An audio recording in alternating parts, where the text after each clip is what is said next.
وما خلقت الجن والإنس إلا ليعبدون মানুষ এবং জিনকে আমি সৃষ্টি করেছি শুধুমাত্র আমার ইবাদত করার জন্য। ওয়ানি ইবুদুনি হাযা সিরাতুম মুস্তাকিম, আমার ইবাদত করো, এটাই হচ্ছে সহজ সরল পথ। ইহদিনাস সিরাতাল মুস্তাকিম, আমাদেরকে সরল সঠিক পথের দিশা দাও।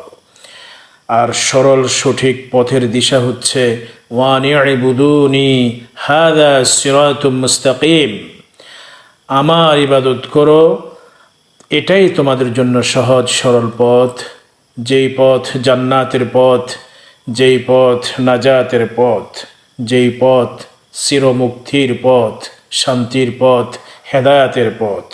আল্লাহ তাআলা আমাদেরকে সিরাতে মুস্তাকিম তথা ইবাদতের পথে অটল ও অবিচল রাখুক। আমিন।